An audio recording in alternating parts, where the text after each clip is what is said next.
In this special episode, we'll be bringing you the highlights of Nothing But the Truth on Tuesday. These offensive episodes cover a range of important topics that will help you, and as always, Brian doesn't hold back. I hope you enjoy this special episode. Let me know what you think at RyanOttoX and leave a review. Okay, so let me share some mistakes that I made in the aftermath of the 2007-2008 crash. So any of you guys listening to these episodes, this podcast, basically can avoid what I did. You can avoid learning this the hard way. You can avoid all of the pain. You can avoid all of the hassle, all of the problems and challenges that come with just making bad mistakes because you didn't have, or you didn't know anybody, or you didn't have the experience or knowledge of somebody else walking that path before you, or even having a mentor at that particular time. So this episode is for anybody who's in business, or looking to get into business, maybe looking to get into entrepreneurship, or maybe looking at their first deals, or maybe thinking of becoming an investor, or maybe you're already an investor, and all of those things, but because of all of the uncertainty, all of the doom and gloom in the news and the headlines, maybe you're nervous, maybe you're thinking, oh my God, I can't fucking buy a single property right now, or I don't know what to invest in, or maybe you're just too nervous, too fearful with everything that's going on, okay? This episode is to shed some light on some mistakes that I made 10, 12 years ago that I've learned from, that if I would have done things differently in hindsight, would have been in a much better financial position, a much stronger financial wall around my family, in a much better position in my life, because this window of opportunity is very, very small, okay? When it's there, it's difficult to see when it's there, because I understand you're nervous, I understand you're fearful, I understand you may be naive, because I was all of those things, many years ago, 10 years ago, 12 years ago, and I didn't actually have the answers. The reason why I didn't have the answers is only because I didn't have the knowledge, or I didn't have the experience of being through a previous recession. And I didn't have a business partner at that time, so I couldn't leverage their knowledge. I couldn't, borrow their courage. I couldn't, dig into their bank or vault of knowledge and experience. So I had to go it alone, and I had to make decisions based on what I thought and felt at the time, which turned out to still be good financial decisions. However, they could have been 10, 20, 50, even 100 times better. Because when you're on your own, or when you don't have the knowledge of the foresight of being through a recession before, which is for everyone who's brand new, or everyone who hasn't been through a recession. So for example, if you got into property, I don't know, around about the millennium, okay, and then the 2007-2008 crash came, you hadn't naturally been through a recession. It's been a boom, it's been a rising market, everything's been great, everybody's happy, every day your property is making money, or your portfolio is growing, financially, and everything's great and rosy, because you don't know any different. But and like I said, that's for everyone who's been in the market for 7 or 8 years. So anyone who hasn't been through that in the past, a recession, a downturn, an economic crash, a credit crunch, wouldn't actually know, or wouldn't have the experience or knowledge in the bank to make the best decisions for the next cycle, for the next 10 years. Because at the time you're thinking this is the worst, it's terrible, it's finished, it's over. And unless you dig deep, unless you have the courage, unless you have a mentor to hold your hand, unless you have a crystal ball at the time, you don't actually know what the next decade or the next 10 years is going to do. However, when you do have a partner, when you do have a mentor, when you do have the experience, then you know that markets come back, finance comes back, confidence comes back, property prices stabilize, property prices get back to where they were, and then property prices rise again, which is exactly what's happened since the 2008 crash. So taking you back then, I was young, I was naive, in hindsight, you could say that I did have too much money back then while I was young, so I was foolish with it. I bought the things, the toys that the people today are buying, like the Lamborghinis today.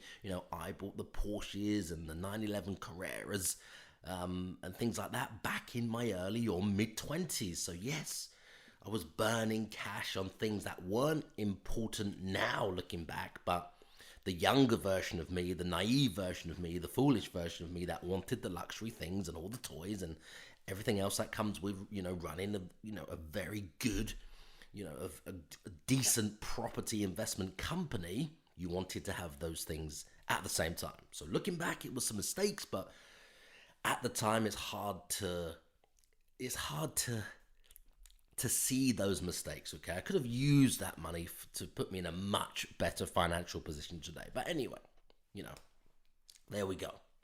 So I didn't have a mentor back then. I could have made much better decisions that would have meant I had more money, more security, more knowledge and experience, and would have been in a much better financial position today if I had made better decisions, of course, in the last recession.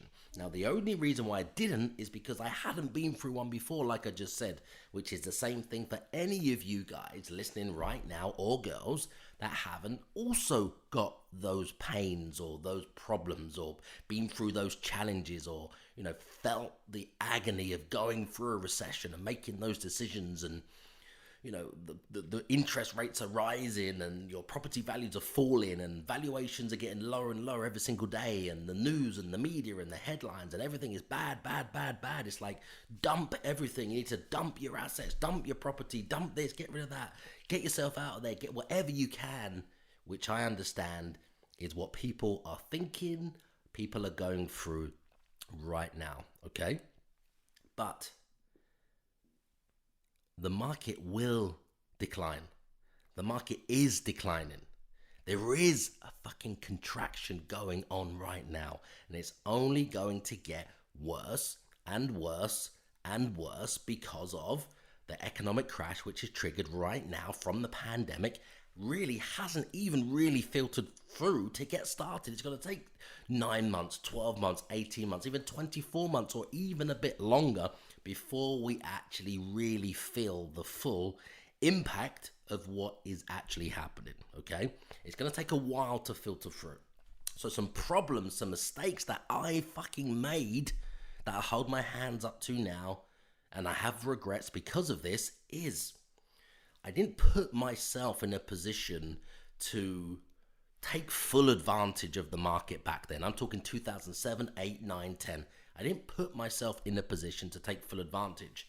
And many other people around me, people I was investing with back then, people I knew, people I was associated with, or people I worked with or alongside or just knew of, that maybe we was at similar stages in our journey and they made different decisions. Maybe they had mentors.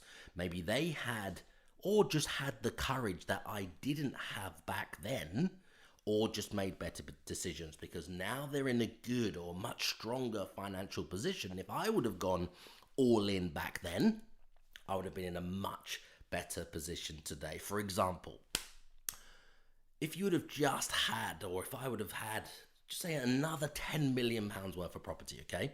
Now, it might sound a lot to have £10 million worth of property, but when you think about it, if the banks were lending even 80% of the value and you was putting in even 20% of the value, which is very common and typical, which you can do right now, that would mean £10 million portfolio of property in the aftermath of the recession I'm talking about, when the market has declined, when all the amateurs have left. I mean, fuck, they were leaving every single day. Amateur hour was over. So what I'm talking about is when all of those guys have left the market, the novices, the beginners, the guys watching Homes Under the Hammer, everybody thinking buy a property today, tomorrow it's worth more. Once all of those guys and girls had gone and the dust had settled, so all the amateurs had left the market, it was just the veterans. It was just, or you could say the sharks, you could say. But it was just the veterans looking and knowing, with experience, that the market will recover, the market will come back to where it was, and then the market will rise like every market does, and especially the property market since 1942 has risen at around 7% on average a year, there is peaks and troughs, of course, it goes up, maybe more one year, down, maybe more the next year, maybe it's down for 5 years, and then it skyrockets up for the next 5, 6, 7 years or so. But since 1942, it's risen, the property market in the UK, around about 7% a year on average. Okay, so when you're armed with that knowledge, when you're armed with that fucking information, when you know that because you've been through it, you can make better decisions. You can make more money. You can build a wall, a financial wall of security around your family, just knowing and having the courage to go all in back then, at the bottom, of course, and wait for the market to come back and not really do anything else. Just invest and wait for the market to recover. So going back to that example, £10 million worth of property back then, 80% loan to value, £2 million deposit. Sounds a lot, but there's multitude of ways that you can raise that. You can borrow that. It's JV funding. You could use vendor financing. I mean, the people that own the property or properties already could loan you that equity, could loan you that 20%. It's just a paper exercise, but I'll go deep into that in another episode, okay? There's a multitude of ways that you could have raised that £2 million where you might be thinking, oh my God, it's huge, it's massive, it's impossible. Who the hell has that much money? But anybody who wants to make money, anybody who's being creative, there's lots of ways that it can be achieved, okay?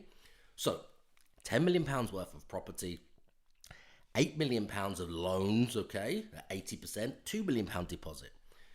That's around 2008, 2009 I'm talking about. So if you'd have just gone through the cycle since then and obviously bought those properties or that portfolio or held that amount of stock as property, in 2019, that would have been worth in the region of 20 million. In the region of 20 million pounds, that would have been worth, okay? So if you think about it, you pay back the 8 million loan if you wanted to sell the portfolio and get out. Maybe that was your strategy when the market comes back. Maybe a 10-year. I know Grant Cardone always talks about a 10-year cycle, which he does with his investors and his fund. They wait at least 10 years before they decide to sell. Okay, so let's assume you was using the same fucking principle. Okay, so in a decade, that 8 million you invested, the 10 million the purchase price, the 2 million that you borrowed or raised, joint venture funding or however you got it, or vendor financing, that portfolio would now, or in 2019 I'm talking about, would have now been worth 20 million. You pay back the 8 million loan to the bank, okay? That's assuming that you had an interest only. It would have obviously gone down over 10 years if you've been paying off the capital as well. But let's just keep it simple and say it was interest only. That would have returned around a £12 million gross profit, doing nothing else at all apart from just being a landlord. So what I'm talking about here is just on a bigger fucking scale. Most of you guys listening, girls, right now are already investing or about to invest. You're probably going to get your first property. Maybe it's one apartment, maybe it's one studio, maybe it's one flat, maybe it's one house, or maybe it's one student property or one HMO. So there's nothing wrong or nothing any different to get to, £10 million worth of property, but just doing more deals, more of those deals or bigger deals. It could be 1 or 2 deals, just a bigger deal, or it could be multiple deals. So when you have the appetite for one, doing more is just more, okay? Bigger, or it's just more of the same thing. So when you would have, or if you would have had that appetite, if you would have had that, that could have netted you around £12 million profit. Imagine what that would do to your life. Imagine how that would have changed your life today, or even 2019, 2018, 2017, if you had invested at the bottom of the cycle. I'm talking around about 2008, 2009, even 2000, some parts of 2010. Just imagine what your life would look like right now if you had made those decisions back then, if you had the courage to go all in back then.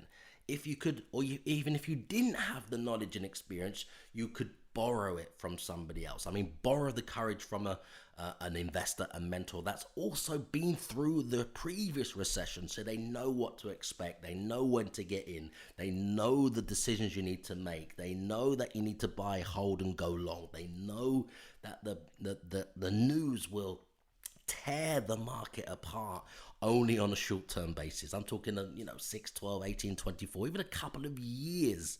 It will all seem like doom and gloom. But that's the time when you get in. That's the time where us investors, entrepreneurs, make the most fucking money. When everybody's fearful, when everybody's getting out, when everybody's nervous, when everyone's crying in their fucking beer because their property has now gone down in value, that's when it's the right time to get in. That's when everybody should be getting in. And the mistakes that I fucking made myself as an investor that had only been in the market for around about 8 years at that time during the '08 recession was I didn't have the courage, or didn't have enough courage, to go all in back then. I was reading all of Robert Kiyosaki's books. I was consuming everything I could online around business, entrepreneurship, property, leverage, banks, money.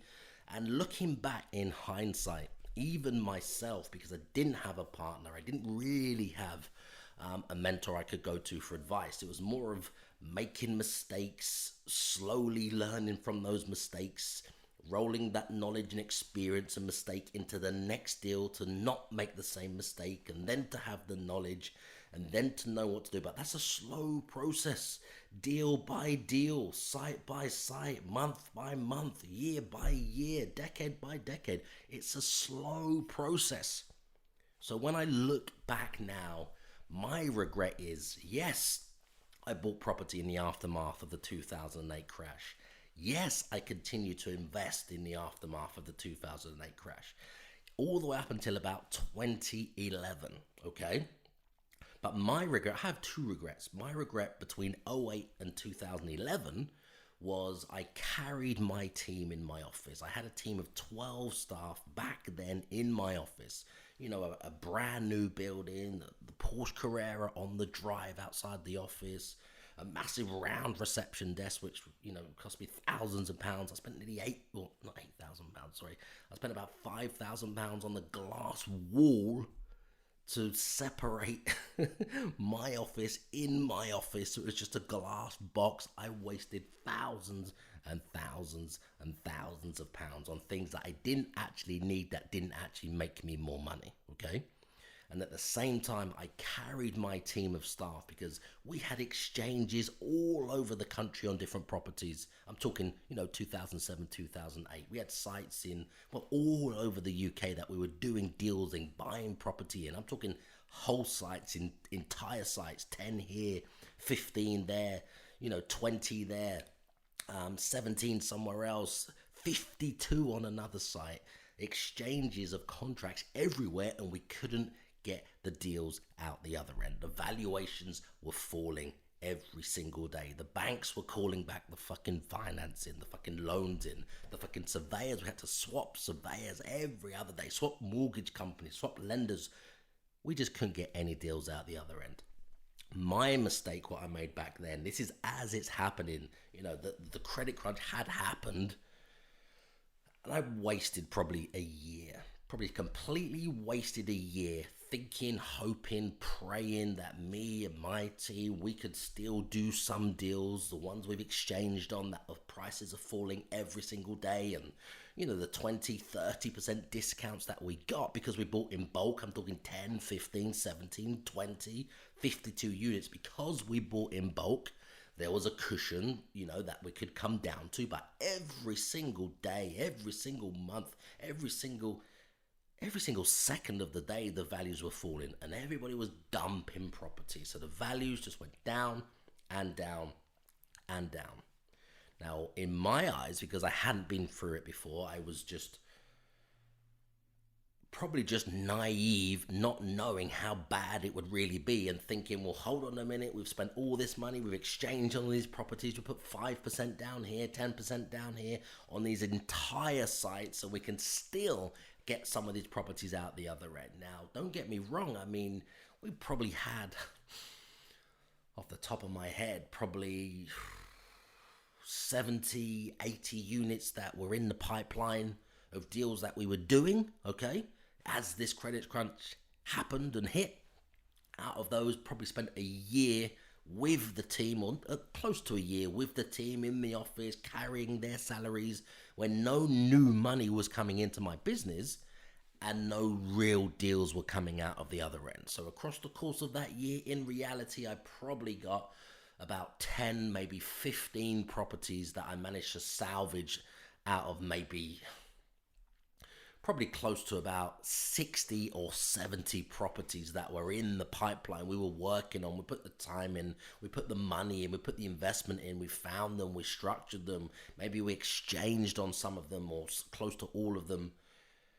So we had skin in the game, okay? So because I didn't move quick enough, what I made out of those, 14 or so property deals, if I can remember correctly, is something that I want to put out of my mind. I don't think about it that much, to be honest, losing that much money. But in reality, all the deals, all the money, all the staff, carrying the cost, carrying the office, and all the expenses and overheads to still think I could run a property business while the market was going through that correction, that decline, everyone going bankrupt and nobody paying anybody, and it was just carnage. It was absolute carnage. Firefighting every single fucking day. So when I look back, that would have cost me at least, I probably burned around about £250,000 in a very short space of time. I mean, that's hard cash of mine and losses. Carrying the staff, carrying the team, carrying the marketing campaigns, maintaining all the relationships and all the traveling and basically everything that goes into running a business. It probably cost me close to, £250,000 of hard cash. And what we made on those deals was hanging in for those 10, 14, 15 deals or so, firefighting every day with all the developers and the sellers. I mean, they didn't even generate that amount of money and profit out of those deals. They probably generated about 150 grand, if that. So the money that I put in and the deals that came out the other end and the hard cash that I actually fucking lost, and then you could probably times that by 3, maybe 2 or 3 times from the deals in the pipeline that I lost money on, that would have been potential profit. You're talking, big numbers. You're talking big numbers. Now, in the aftermath of that, I didn't have the courage, I didn't have the confidence, didn't have the know-how. I was actually scarred, to be honest, so I couldn't get back into, that scale of property in the aftermath of the 2007-2008 crash. I mean, I watched it fall 07, 08, 09, watched it start to come back a little bit, and then the funding went, and the people that we used before. I know these aren't excuses. This is just the truth, guys. I'm just telling you what happened. So yeah, I lost a hell of a lot of money. I lost a big company. I lost all the staff, the whole team. I scaled, everything back as a contraction because I was nervous and fearful and scared and just didn't have the courage, really, when I look back. And it has been a regret, because if I would have made the right decisions, or even had a partner, or even had a mentor that I could have spoken to, or even just, didn't waste that year firefighting to try and salvage and hang on to what I had, which ended up costing me more money than I made for that, whole entire year or a bit longer, that left or leaves deep-rooted scars. It really does. It really does scar back then. And I mean, 08, 09, 2010, I was just, building a different company, which is property still, and then, getting back into the market and using options and lease options and, delayed completions and things like that, and doing some flips, but just didn't have the courage to go all in. Yes, I did well. Yes, things were ticking over. Yes, I built another team. Yes, all the bills were paid. Yes, I had a decent lifestyle, but it wasn't life-changing wealth. It wasn't life-changing wealth. And right now in 2020, because I've been through all of that, Because some of you guys may not have been through all of that. If I would have just cut the crap, cut the losses, waited for the market to decline, picked myself up, maybe got a fucking mindset coach at the time to get rid of the fucking scars and the burden and all the bullshit and all the stigma that comes with being up here, having a company doing, a lot of money and having a lot of clout, you could say, and doing lots of deals, to down here that it felt myself, in my mind, in my soul, in my core, because it had gone and I didn't figure out the way of building the courage back up to go all in, because I was so nervous about what happened and all the courage had gone, all the money had gone, and it was just very tentative, very slow, very fearful, very just scared. In reality, I'm sitting here now getting goosebumps. I was just scared. I didn't really know which way to turn. So I've learned all of that. I've been through all the pain. I've had all the hardship. I've had the lack of confidence, the self-esteem issues that does come with that. I consider myself very mentally strong, very well balanced. But back then, when you've had all of that money at a very young age, and all of the people, the team, the staff, you're driving a Porsche, you're having a luxury fucking lavish lifestyle, and then it all gets taken away because of something out of your control. It does leave scars. It really does. But it also leaves clues at the same time, which is great. So I want all of you guys to, if you haven't been through it, to just to think about what's happening right now. That same thing is happening right now. The market is falling, it's declining, it's contracting. We're in a recession, prices are falling. There's going to be news headlines every single fucking day for the next 6, 12, 18 months about how bad the property market is, how bad the economy is, how bad it is that people are losing their jobs, how bad it is that companies of however many years or decades old are closing their doors. This is what naturally happens in a contraction, a recession, the worst recession that we've had, that they've said for however many years, since, I don't know, something like the 1700s or something like that. It changes every day. Anyway, this is just what I hear on the news, okay? So you guys have got access to the same information. Shit is fucking bad. It just comes down to a choice. If I would have known what I know now back then in 2008, I would have been completely set right now. Completely set right now. So I'm just trying to share with you some moves, some decisions that I'm making right now. And it's literally to get prepared, to get my house in order, to get all my contacts ready, to get funding lines in place, to get my money, pooling my money together, to pull investors together and their money together, and bridging finance together, and banks and funding lines and investors and teams and everything like that. Just waiting for when the market hits the bottom. Nobody knows where the bottom is, but just when, I think it fell by about 30% on average in London since the 2007 crash.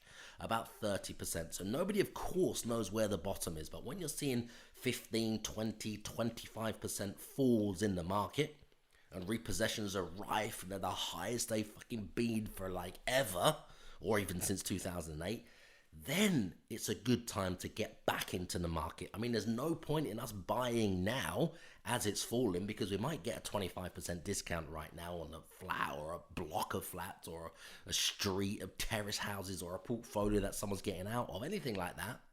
But if the market then falls over the next 10, 12, 18, 24 months by 20, 25, or even 30%, you've actually lost money. So it's just a complete waste of time and energy and effort. So I'm just sitting back right now, learning from the regrets, learning from the mistakes I made in the past, waiting to see where the bottom may be, just waiting to see the impact filter through the world economy.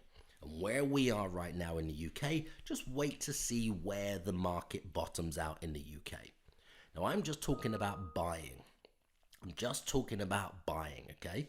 Oh, I just received an email. Let me have a look at this. This is important.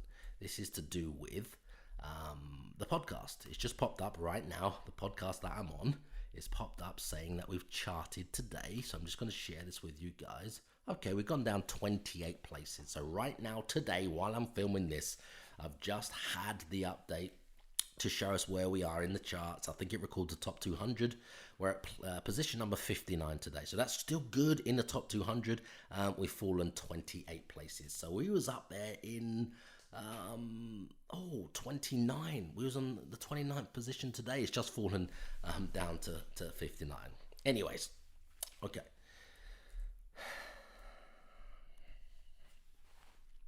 So the market's falling, it's contracting, it's declining, it's a recession, it's the worst GDP we've had in however many years, decades, hundreds of years since charts started and they recorded shit like that. What does it mean for you and I? What it means is the largest fucking transfer of wealth is happening or about to happen right now. All you need to do is direct some of the flow of the largest transfer of wealth that's happening right now that goes towards you. Just step into that flow. To step into that flow is literally just getting prepared to buy property as the market hits the bottom. I'm talking 10, 15, 20, 25, even 30% below. It may go that far. When things start to bottom out, just imagine if you just invested and just bought as much property as you could, right? As much as you could in the aftermath of this recession.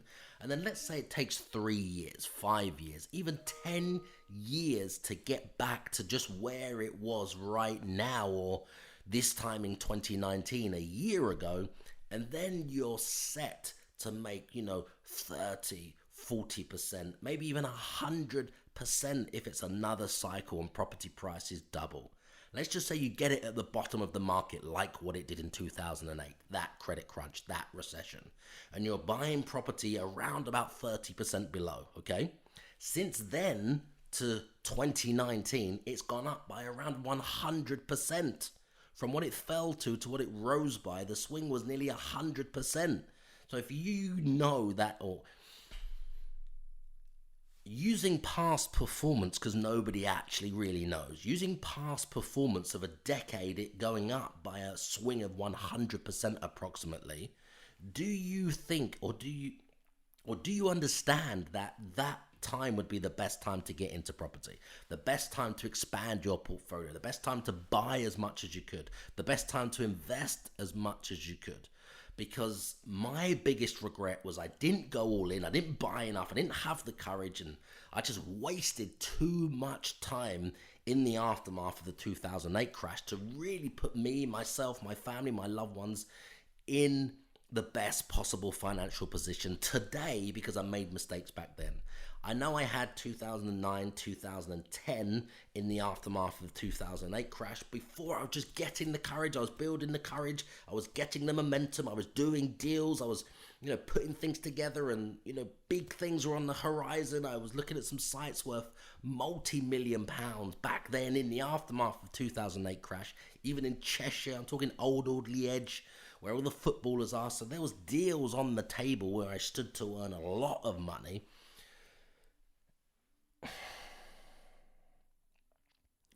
This isn't an excuse, but then I did in the end of 2010. Obviously, you guys know I was sent to prison. I was sent to prison for a crime that I didn't personally commit. It was committed by a lifelong friend, and it meant that I spent nearly 5 years in custody. Nearly 5 years in custody when I could have really built the financial wall around my family then. In those 5 years is really when the market took off. It's really when property prices more or less started to, or got the momentum to double. And yes, I was buying. Yes, I was in the market. But end of 2010, that was it. Finished. Left the market. Couldn't buy anything else. Stuck in prison for nearly 5 years from 2010. So that takes you up to nearly 2016, when all the market was overheated. It was overcooked, etc. So yeah. I look back in hindsight and I have regrets, okay? Now, I can overcome those regrets right now by just being prepared. We're going through the same things now. Obviously, I'm not going to be going back to prison. I don't mean that. I mean in the market. The market's falling. The market's declining.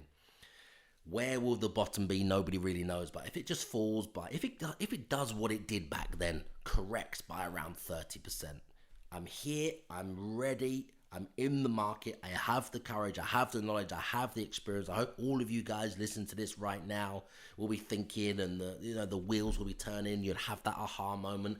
If you just bought £1 million worth of property back then, it'd be worth 2 million. If you bought 5 million, it'd be worth 10 million. If you bought 10 million, it will be worth 20 million. It's that simple. So right now, in the aftermath of the crash, what do you think I'll be doing?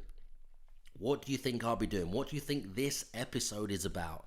Making the right moves, putting the right things in place, building the team, getting the credit line in place, getting the funding, finding the investors, finding the JV partners and everybody else, so you're all on the same page, so you're ready. The second you can see the little spike or the blip in the market, or the doom and gloom is going and the news start to report something about, the property market is starting to rise again and people are starting to come back in. When you hear all of that, it's already too late. But I'm talking about when you've got your eyes and ears to the ground and you can hear these noises weeks, months before it's on the news. That's when you and I need to be going all in. That's when you need to be going all in, so you can build or set yourself and your family up for the best possible, or put them in the best possible position. Because if you're listening to this podcast, you're listening to this episode, you're interested in business, you're interested in entrepreneurship, so fuck everybody else that says money isn't everything. Money isn't everything, but you guys listening on here are here to learn and to invest and to, discover more and build more and be more and create more and make money and use money as measuring tool for the score and everything else, however you describe it. But the bottom line is, we're in business to make money, okay? So that transfer of wealth is on the verge of happening right now, as long as you have the courage. If you don't have the courage to get into property and, scale things, do things bigger, do things better and go, larger, then you just need to partner with somebody. Partner with somebody else who has the knowledge, who has the experience, who has the scars, and borrow their courage, borrow their experience, borrow their knowledge. If you're just not happy to do it on your own, okay? Because you can win or you can lose the game of wealth right now. If you make the wrong decisions, of course, just by having the lack of experience, your next 10 years could be the best 10 years, or your next 10 years could be the worst possible 10 years. If you're looking back in a decade from now, just imagine that you didn't make the right decisions, you didn't go all in, you didn't have the confidence, so you didn't even have a partner, so you didn't borrow the knowledge or borrow their experience, okay? You could stand the opportunity cost is what I'm trying to say, is you could lose everything in the opportunity cost just by not making the right decisions, which could put you in a position of everything that you've ever wanted in the next 10 years, which is just another property cycle. Just imagine in 2008, 2009, in the aftermath of the crash, you just bought around, even if you bought £1 million worth of property, okay? Let's say you had 80% finance on it. So you had to borrow or invest or find investors with 200,000 to put down. Okay, if you put 200,000 down, that means you had a loan for 800,000. So you got £1 million worth of property. Today or in 2019, that would have been worth 2 million. So you pay the loan back, and then you would have had around about 1.2 million pounds. Okay. Around about 1.2 million pounds, maybe even more it could have been worth, okay, with the rent that you've received and the profit that you've received and the cash flow every single month, if you had just done nothing apart from be a landlord. Now just imagine if you had bought £10 million worth of property back then in the aftermath of the 2008 crash. Imagine what that would be like. And then just imagine you went all in and you managed to, achieve even let's just say you went big. There's nothing saying you can't go big. Imagine you bought £100 million worth of property back then in the aftermath of 2008 crash, and it was worth nearly 100% more in 2019, okay? Imagine what that would do for your life. Imagine what that would do for your life. I don't want anybody on here to look back and have the regrets like I had. If you don't have a partner, find a fucking partner. If you don't have the knowledge and you don't want a partner and you want to do it alone, get the fucking knowledge. If you don't have the confidence or the courage to do this, get a fucking mindset coach. All I'm saying is the largest transfer of wealth in property is on the verge of happening right now. Millions and billions are being wiped out of people's portfolios, wiped off the face of the earth.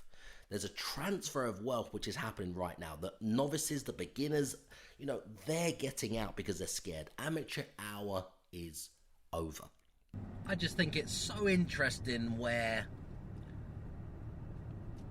all of the property gurus, I mean the ones which are spending their budgets on Facebook adverts and Google adverts and Instagram adverts, and they're all over the internet. They got other people mailing for them, their friends, their joint venture partners, and they're literally just selling courses, okay? Those guys that sell courses. Now, what really makes me laugh is, obviously, since this pandemic, since the coronavirus, since, the market has come to a standstill, since everyone's been in their houses, locked up, etc., these property gurus, or the so-called property gurus that just rely on selling courses and selling you more courses on how to run courses, and they'll sell you a course on how to sell a course and how to run a course and how to put a course together. It's just ridiculous. There's so much of it around, okay? Now, they were selling property courses while the property market was good, or while we weren't in lockdown. Now, what's made me laugh is since the pandemic, they just completely moved away from selling courses on property, and they moved on to selling courses on Amazon. How to be an Amazon #1 bestseller. How to sell this and this shopping cart and this Shopify and this online store, this, e-commerce, this digital e-thing, and then a course on selling your own course, okay? They completely came away from property. Now, that's just because these fuckers, all they want to do is sell courses. All they want to do is sell the next course to you and the next course to you, and then sell you another course, because they found it too hard to do the deals themselves. They're selling all of this stuff they used to sell on property because they're not even doing the deals themselves.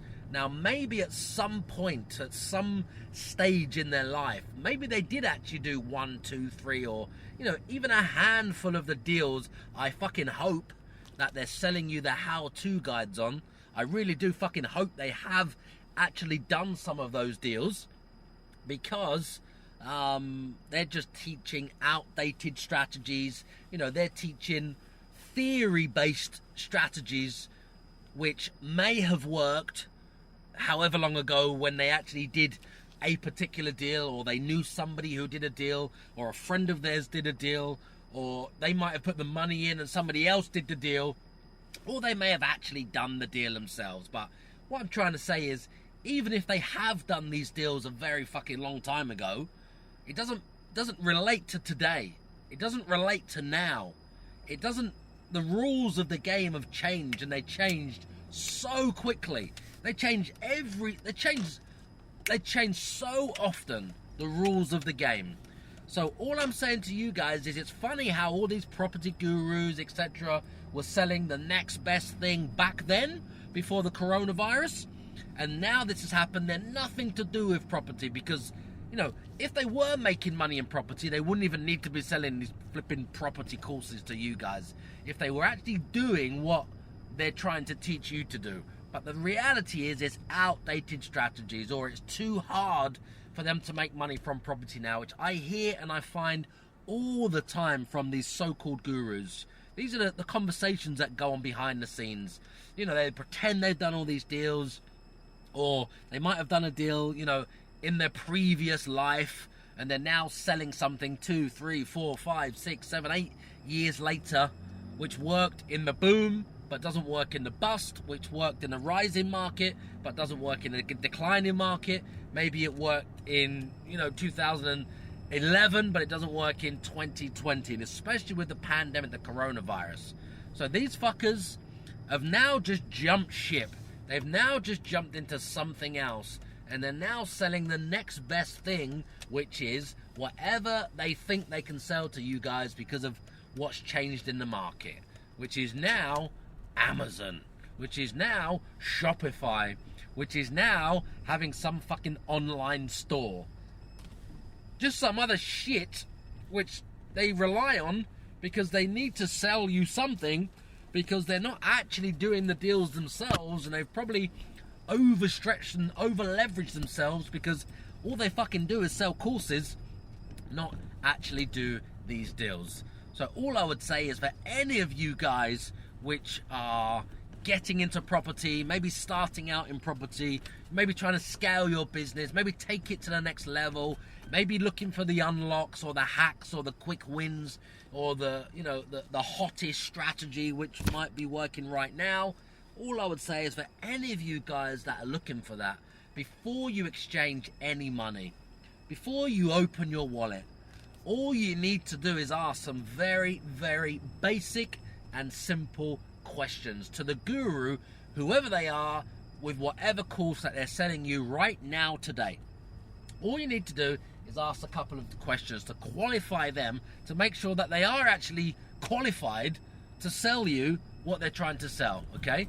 All you need to do is say to them, this could be anything. If they're doing rent to rent, if they're doing guaranteed rent, if they're selling something to do with assisted sales, if they're selling something to do with service accommodation or rent to rent service accommodation, whatever they're selling right now, it doesn't matter that everybody emails out for them.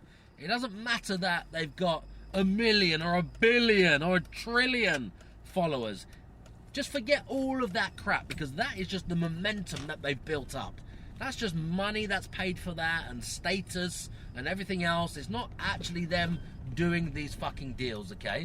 So, what I'm trying to say is, when you actually... Just waiting for a car to go by. When you actually look at the details, look at the numbers, look at everything, if they're actually really doing these deals, and you want to know whether you should actually pay them anything at all for their training, just ask them to show you their last 5 deals. Just say, I've got no problem sending you whatever amount of money you're asking for. I just want to see the last 5 deals that you've done. Okay? Just the last 5 deals. Just get them to show you the last 5 deals. That will show you when they were done, the dates they were done. It'll give you the numbers, it'll give you the stats, it'll give you the profit, it'll give you the loss. It will give you absolutely everything that you need to see, so you can make a clear decision, a decision from clarity, because you'll know that they are actually the real deal. They are actually doing these deals. They are actually doing recent deals, because even in 2020, the market's different from 2019. Also in 2020, the market that we came into in 2020, it changed straight away in March. It's now a brand new market in March. So unless you're in the market, doing the deals, using the tactics, in the trenches, talking to vendors, talking to landlords, talking to hoteliers, structuring deals, paying deposits, putting money down, finding guests, finding clients, filling these properties, unless you're doing that day in, day out, even what you knew in January 2020 does not work in May 2020. It just does not work, okay? It's that simple. It just does not work right now. The rules of the game have changed, so you need to make sure whoever you're talking to, whoever these coaches are, these self-claimed coaches, whoever they are, make sure that they're selling or giving you the most up-to-date, relevant information right now. Just make sure right now they're giving you the most relevant, up-to-date information that works in this climate, the new economy, the recession, the aftermath of the coronavirus. Make sure they've got some tactics and strategies from deals they've been doing during this pandemic which actually work right now. Because if they haven't, if they're not, you need to get as far away from them as possible. You need to find somebody else, if you're looking for some training or some coaching, somebody who's actually doing the deals right now. Because otherwise you'll just get a lot of hot air, old tactics, old theory-based strategies, old things that don't actually work in the market right now. Now that's something that really does get under my skin, because everything changes like that. What we were doing last month has changed because of the people we speak to, because of the hoteliers we're talking to, because of the guest house owners, boutique hotel owners that are having problems, and then this changes, and then the government give grants, and then they have to close, and they get business rate relief, and then this is closed, and because that has a knock-on effect to something else, and now you can only get key workers and critical workers and everything else. And then you have to adapt the strategy for the guests, then the rates change and the money changes and what you can pay changes and what you can profit from changes and how long it works and the structures, everything changes like that. We're now in a new market in 2020, and in 2020 we're now in another micro market in 2020.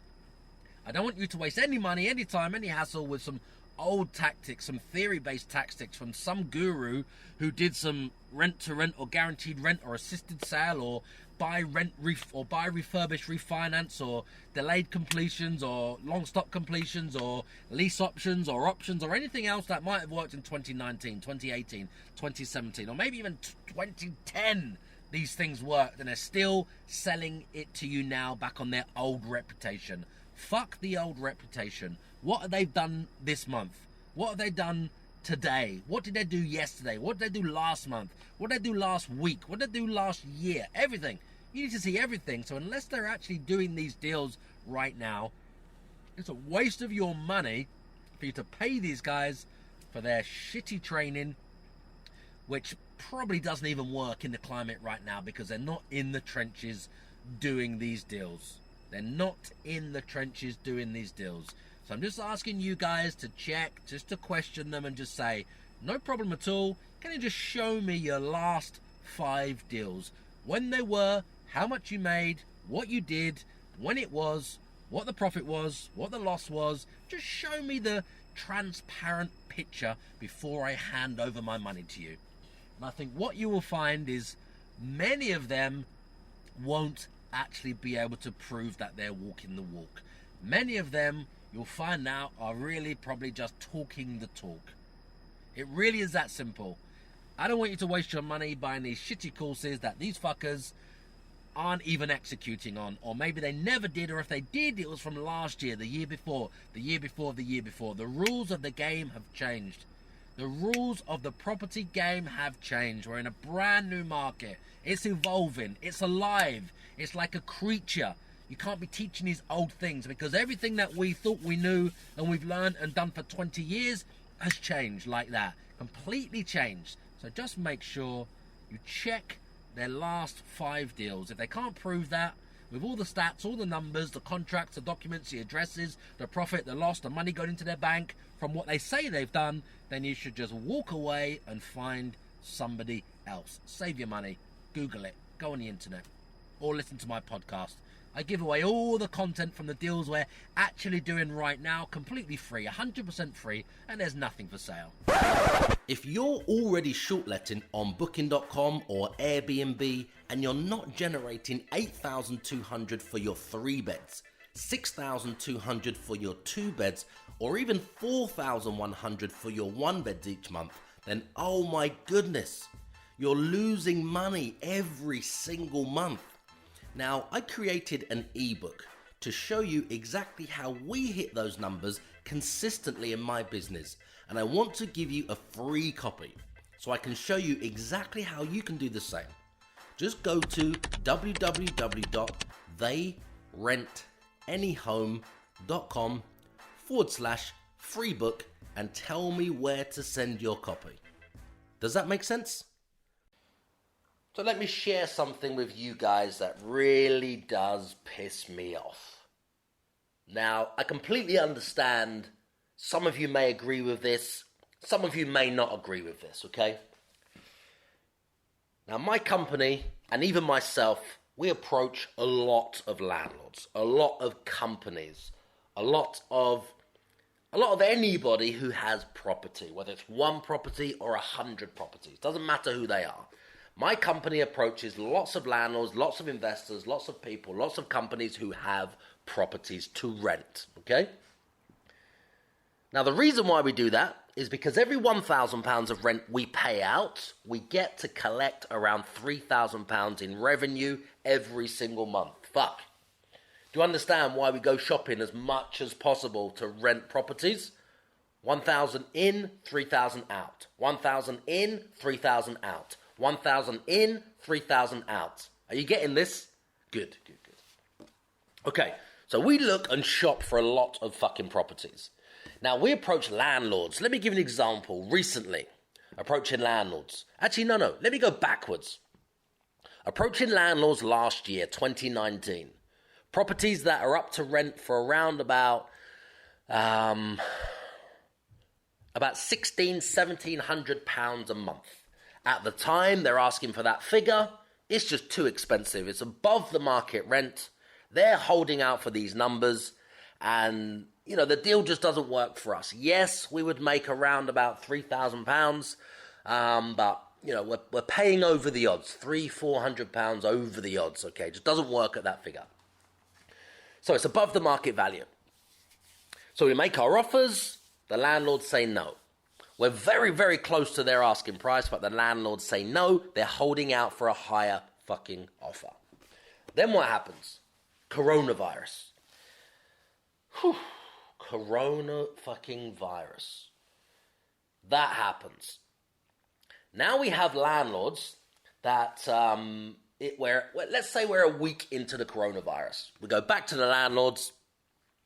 The properties are vacant, as you can imagine. They're holding out for the £1,600-1,700 a month. It's a 2-bedroom flat, apartment. And now we go back to them and say, we would pay you, or do you want to relook at our figure? And we'll pay you this amount. It's around about £1,500, something like that. This is week 1 into the coronavirus. They're like, no, market hasn't changed. This is the value. This is what we want. This is what we need. By now, they fucking lost 1 month, fucking 2 months, fucking 3 months of rent. Fucking idiots. They've lost 3 months of rent already. Just think about it. Around £1,500 a month that we would have paid, 3 months have gone by. That's around £4,500 that they've lost. These fucking clever, smart landlords holding out for an extra 100-200 quid a month, they've now fucking lost £4,500.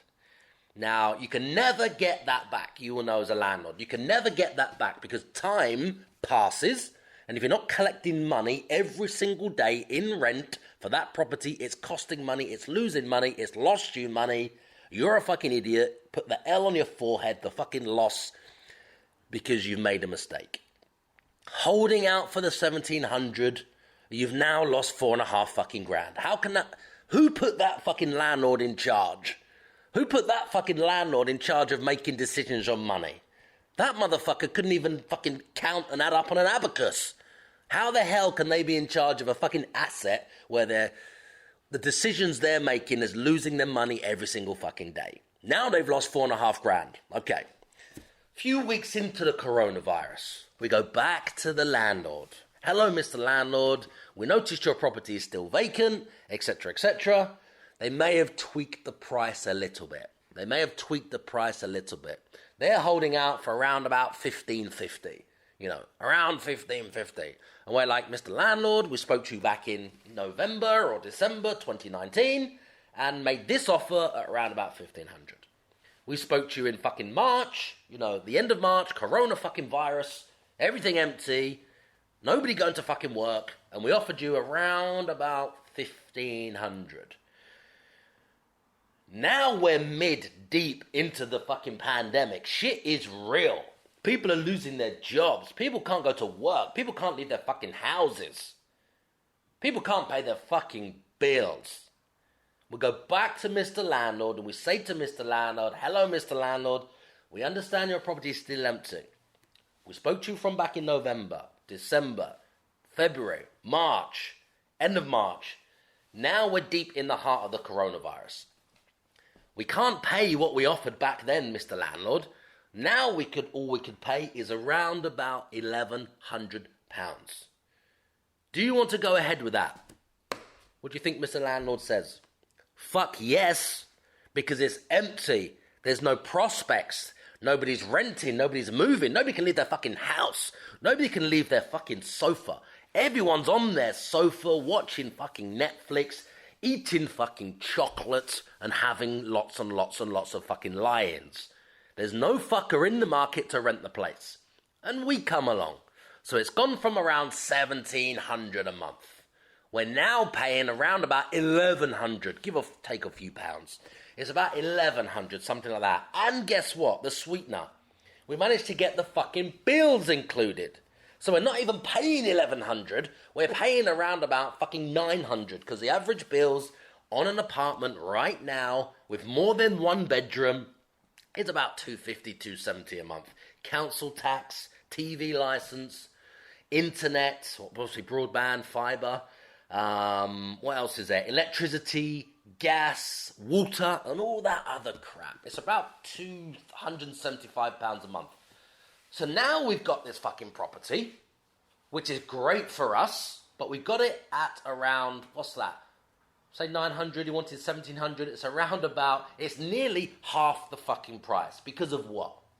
Yes, it's an amazing deal for us, but we had a fucking pig-headed, stubborn landlord.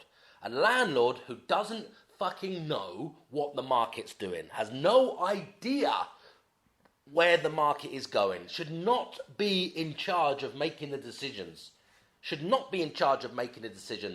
on their particular property, on their asset, on their assets, on their building, on their fucking portfolio, on their fucking hedge fund, because they're in the wrong fucking business. If they can't look at the market and see what's happening and adjust the rents based on that, they're a dinosaur. And they're just going to keep losing and losing and losing and fucking losing money every single month. Because demand, supply, fucking coronavirus. You know the game. This really pisses me off when this happens, okay? I understand you're probably thinking, hold on a minute, you got it half price. But we would have happily paid a higher amount to get it back then, to get it locked in for longer, to have the season, to have the peak, and etc., etc. Maybe we may have lost out short term if we would have done that, but obviously we know we would have won long term. So where we are right now, we're calling landlords, we're calling investors, we're calling guest house owners, we're calling hoteliers, and we're having the exact same conversations with them. We're looking at them right now. We're looking at their business right now. We're saying, hello, Mr. Hotel owner, Mr. Hotelier. You've got this building, it's got 20 rooms, 20 fucking rooms, whatever.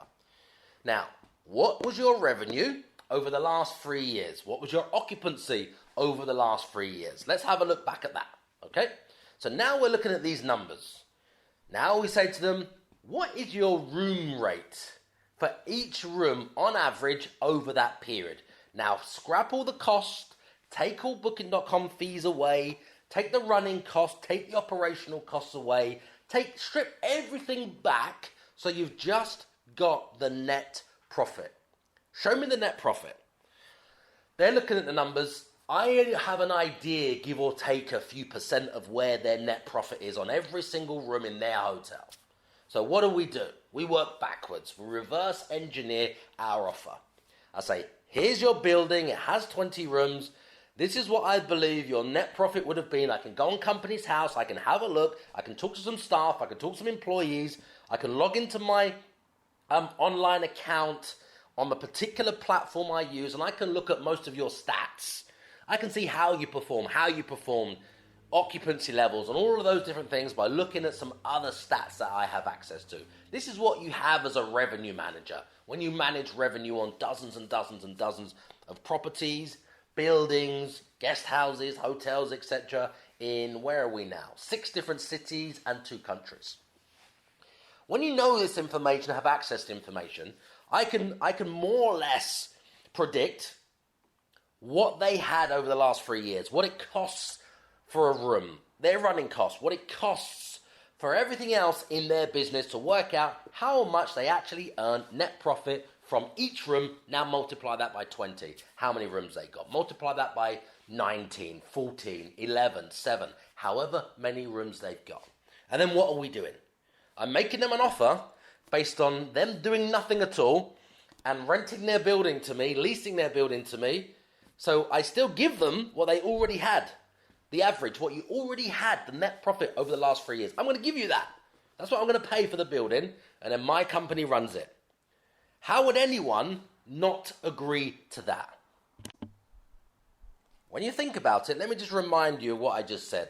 I'm looking at their numbers, I'm working out their profit, I'm working out their loss, I'm working out their running costs, their operational costs, I'm working out their expenses to give me their net profit per room, multiplying it by how many rooms they have in their hotel, saying to them, I'll pay you that to take your whole building or the entire floor or multiple rooms, etc. on those rooms for exactly what you got after doing all of the work on average over the last 3 years. I'm going to pay you that for me to then, or my company to then run that building or that floor as a hotel.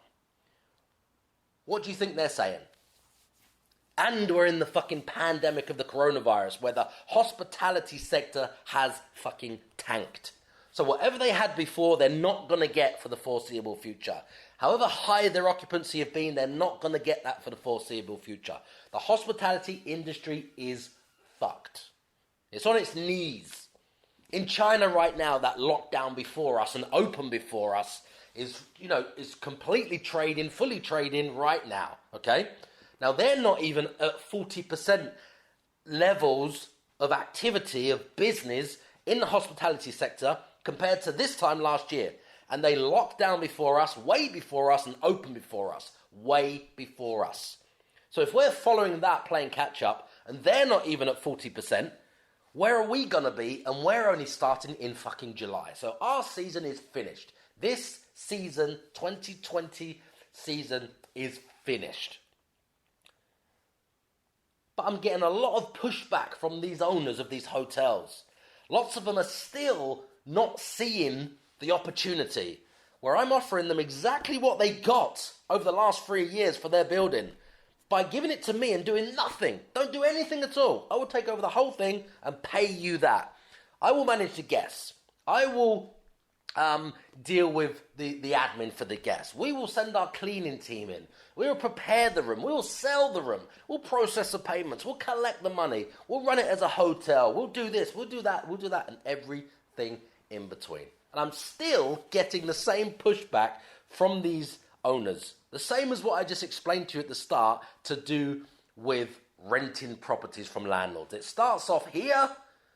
They're not recognizing where we are, which is down here in the pandemic. My offer right now is an amazing offer.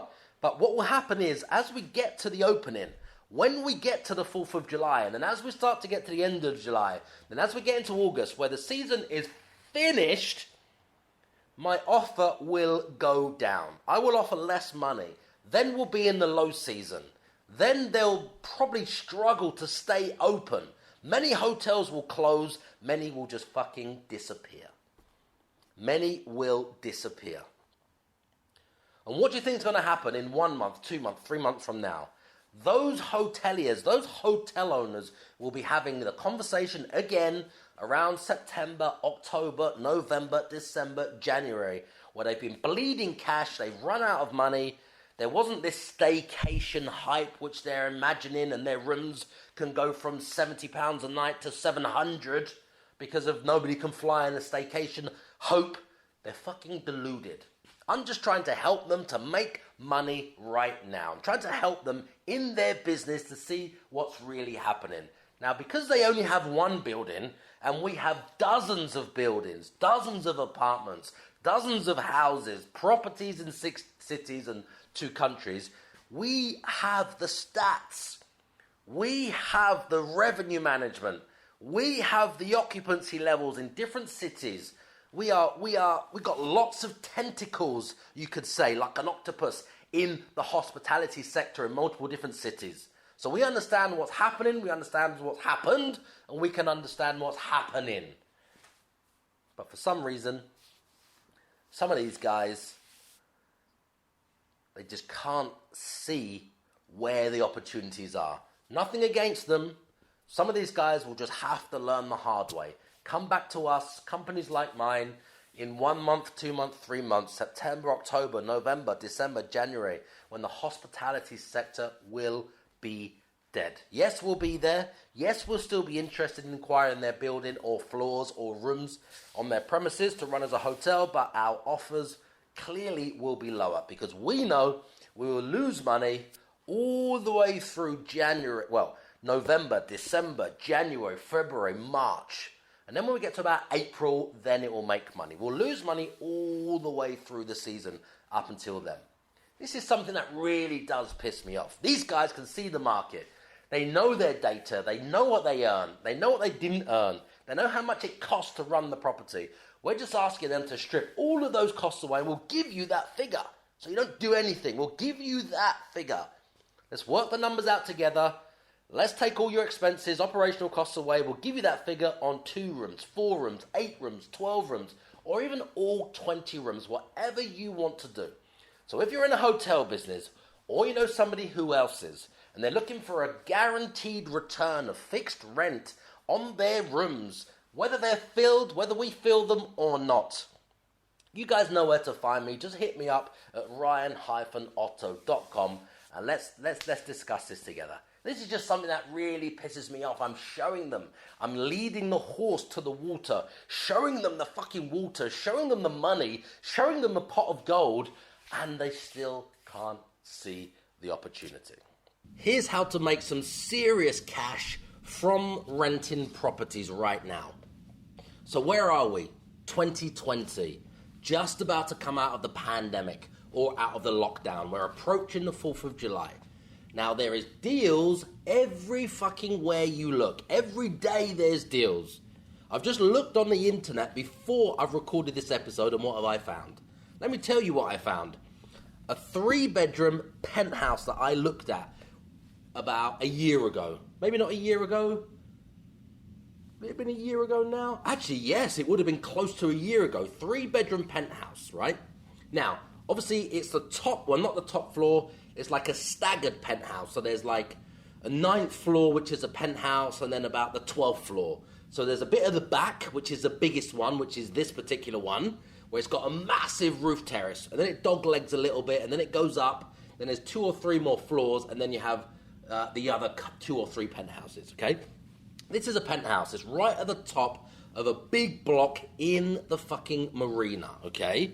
Now, it's sick. It's got a wraparound balcony, a roof terrace. It goes all the way around. You have panoramic views of the sea, of the pier, of the downs, of the whole of the fucking city. There's a hot tub out there. There's a table and chairs.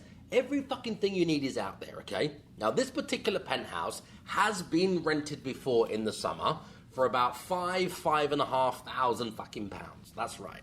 Around $5,500 to footballers, fucking footballers' wives, fucking affluent people from the fucking UAE and from Dubai that come to the city and they want the best of the best in the best tower, the most expensive one, top of the building, in the marina with all the views. That's this one, okay? Anyway, I came across this particular deal about a year ago. It's on the market to rent something like £4,500 a month. Now, the deal that they had was, it was on at $4,500. I managed to negotiate back then 2250, basically half the fucking price, because there was some caveats with it, or there was some restrictions with it, and I just wanted to fucking live there at the time. I wanted to live there with my children, right at the fucking top, roof terrace, penthouse, 3 bedrooms, brand new, wraparound balcony, hot tub, all of that, and I wanted, that was a bit of me. So up for $4,500 at the time, goes for up to $5,500 in different times in the year. I offered 2250. It was agreed at £2,500 a month. Massive reduction, okay? Massive, as you can imagine. Beautiful property. Then the agent done some shitty things, which was, it was agreed, and then they went back to the owner, and then in the end, they fucking talked my offer down, and in the end, the agent, which is like a cock block, you know what it's like when you're, you know, trying to date a girl when you're younger. I'm taken, so I'm not talking about now. I'm talking about in the past, years ago. What happens with boys is you're trying to date a girl, and then she's got like an ugly friend, and then the ugly friend is getting in the way of you dating the other girl, and you're sort of, yeah, nearly there kind of thing, and, you know, about to take her out on the date or something, and then boom, the ugly fat friend, the cock block they call it, gets in the way and fucks everything up. That's exactly what this agent did.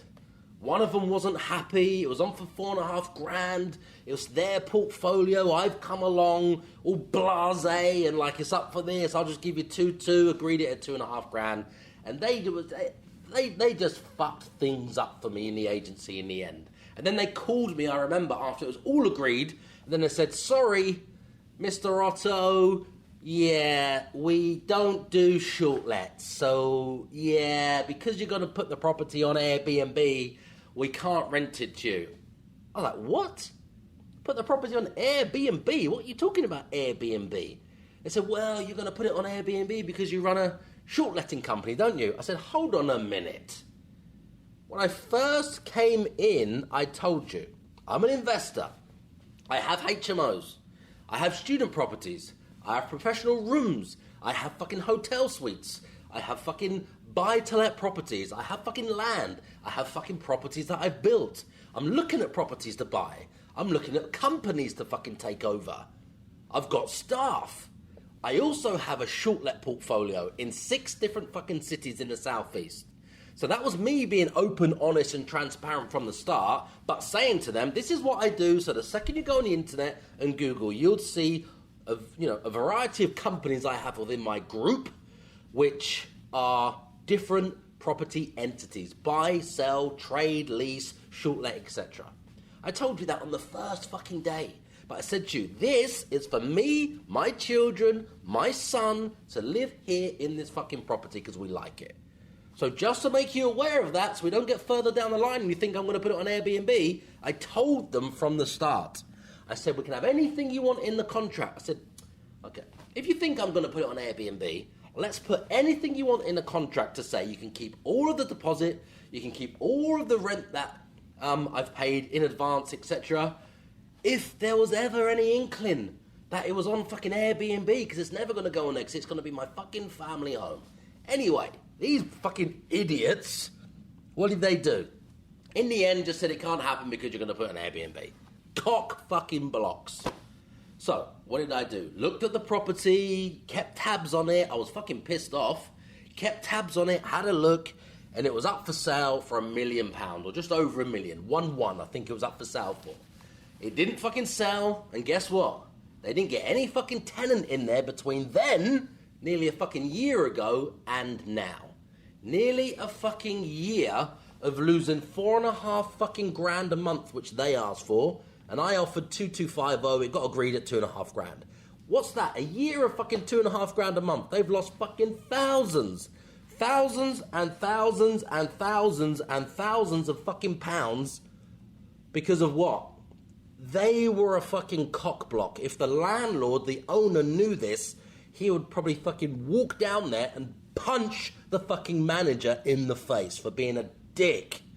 Because he's lost him at probably about fucking thousands, mate. He's lost him fucking thousands and thousands. About 35 grand he's lost him by him getting in the way and being a cockblock and telling me that I can't have the fucking deal. I was the best fucking person to take the deal at the time. There was nobody else. Nobody else wanted to pay fucking $4.5 grand. I got it agreed at 2.5. No one else even wanted to pay 2.5. Anyway, how does that transpire now? I'm on the internet Sunday night looking for new deals ready for tomorrow. Viewings lined up tomorrow with agents, with private landlords, with fucking just looking at properties, mate, because that's what I fucking love. And that's what I do. That's where I get my kicks. That's what I enjoy. Putting deals together and making fucking money. So, I'm on the internet, just had a nice katsu chicken curry, okay? I'm on the internet, I'm having a look. I'm looking at deals, hitting the red heart button on Rightmove, saving a few, so I can go back, put some offers together, make some calls, book some viewings. What do I see? The same fucking property. The same fucking property, and it's back on the market for around about, what is it on for now? 4 grand. It's on that now. Even less than what it was on that before, and guess what? The fucking thing is still fucking empty. It's still empty. They've lost thousands. So what does that mean? Now we're in a different market. Now we're in a very, very, very, very different market. So I have two choices. Contact the owner myself, which is easy. It's a land registry search. Any of you fuckers can do that. It costs £3. Go on land registry, create an account, put the fucking address in, which is not easy to find. Just look on Google Maps, work out where it is in the building, find the fucking door number, or look on the EPC, where most agents, or some agents, will leave the fucking door number. Or book a viewing, book the fucking viewing, and say to them, where shall I come? And they'll say, come to fucking number 22, this fucking road and this fucking postcode at 10 a.m. on Tuesday, dick. Now you've got the address. Now go to the land registry. Now spend £3 if you can afford £3. Get the fucking owner's name, all the mortgage fucking details, when he bought the property, how much he bought the property for, what restrictions are on there, the fucking layout, the fucking flood plans, every single thing that you need, you can just get like that for £3. Then write him a letter, then cross-match it with fucking telephone records and company records. Fucking type the guy's name into fucking Google and find the fucker on the internet. That's one way to bypass the agent. I'm not saying you should do that because I work with lots of agents, but when there's a cock block of an agent, yes, then just bypass the fucking agent, ring the fucker up and say, hello, some for £4,000. I don't know if you remember me. I offered 2250. It got agreed at £2,500. Last year, they probably called you and said, hello, we got an offer, £2,500. And then miraculously, I just disappeared. They probably told you something like, yeah, he didn't pass the credit checks, or yeah, he didn't have a landlord reference. Some shit that they probably told you because they didn't want me to have the fucking property. So guess what? You've lost about 35 fucking grand. But guess what? Good news, I'm back. I'm still here. I haven't gone anywhere. You didn't sell the property for over $1 million, 1-1. You didn't rent it for £4,000 or 4.5. I'm back. This is what I want to do. Now my game has changed. Back then, I wasn't interested in short letting this property. But now, I'm in a fucking hotel that I live in. The top 3 floors of a hotel that I live in now, just around the corner. So I'm happy, I'm good. So I don't want to live here anymore. But my company will take this property on from you as a short let. It's a corporate let. We're going to relocate clients, high-end clients, luxury clients, run it like a 4, fucking 5, fucking 6, fucking 7-star hotel. This place. We're not going to upset the neighbours. Fully responsible for all the damage, and I'm going to give you £2,500 a month, which was my earlier offer a year ago, even though the market's shit and dead right now. We're in a fucking pandemic. I'll even pay you 6 or 12 months in advance. Do we have a deal or not? This is what will be happening tomorrow. Now, let me tell you, if I get that for £2,500 with consent that I can short let it. Now, just a bit further along the seafront, I've got another 3-bedroom one, okay? In the same city. Now that has been up to 8,000 in one calendar month in the summer. £8,000 in 1 month. Let's just say it does get the £8,000 for 3 months of the summer. 8, 16, 24. Paying 2.5 a month for this property. Let's just go back in 1 month. 8,000, 2,500. What's that? 5,500 gross profit a month. Now this doesn't happen every month. And lots of you guys listening will think this isn't fucking possible, or I'm making this shit up. That's what you'll be thinking.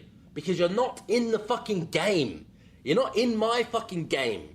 You're not in my fucking league if you don't think these numbers are possible. These numbers are possible. We've been hitting these fucking numbers consecutively for the last fucking 4 years. In this city and other fucking cities in the southeast of England, okay? Come into my fucking office, have a look over my shoulder, be a fly on the wall. I'll show you inside our fucking booking.com account so you can see the stats yourself. Yes, £8,000 for a 3-bed in 1 month in the summer. So that's a £5,500 profit. This is special.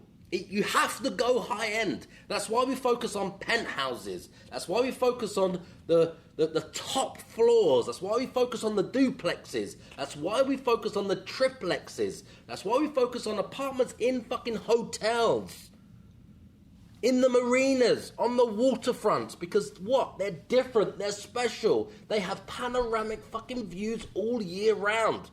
When you're going to stay somewhere and you've decided to choose an apartment or a house, do you want just a bog standard in the same development, just a box, doesn't matter where you are, could be anywhere in the fucking world or country, good area, bad area, amazing views, shit views, you can't see anything, you don't know any different because you're locked in the fucking flat like a box, just a box. Like a fucking battery fucking hen, just in a box, light comes on, boom. That's it, lay the egg. Light goes off, go to sleep. Light comes on again, boom, lay the egg. And just keep laying the egg, lay the egg, lay the egg, lay the egg, lay the egg. Light comes on, off. Or in a fucking casino in Vegas where there's no fucking windows. You don't know whether it's daytime, nighttime, morning, evening, afternoon. There's no fucking clocks on the wall, no fucking daylight, because they just want you in that environment where you don't know, you spend more money for longer and longer and fucking longer. Anyway, I digress there.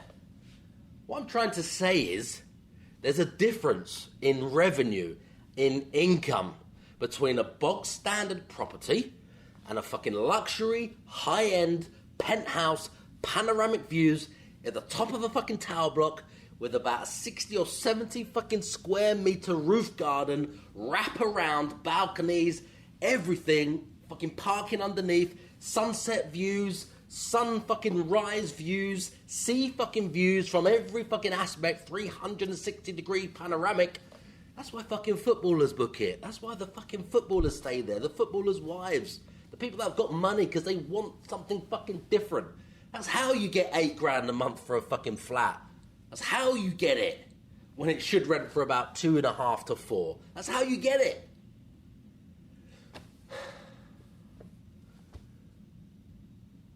I just hope that you guys listen to this right now, enjoy it, understand my passion. I'm trying to share this with you. I'm sorry about the swearing. I'm just, what's the word for it? I'm just speaking freely and excited to share my passion with you about making money, putting property deals together, being creative, thinking outside the box and making fucking money. You can have everything you want and anything you want by listening to these episodes and taking some fucking action. I hope you enjoyed this shit that I delivered today, because it's gonna make you money. Boom. He's a #1 Amazon bestseller. He's an NLP manipulator. He's a property course seller. He's a Lamborghini driving multi-millionaire property guru. Forget that same old boring I am me narcissistic podcast format, because nobody gives a fuck. This podcast is all about you. So I'm taking these few seconds to thank you for subscribing, to thank you for leaving your 5-star reviews, and thank you for sharing this show with all of your friends. My team and I will keep bringing you these episodes and answering all of your burning questions in my Facebook community group called Property Crash Course. If you can just keep telling all of your friends about this show.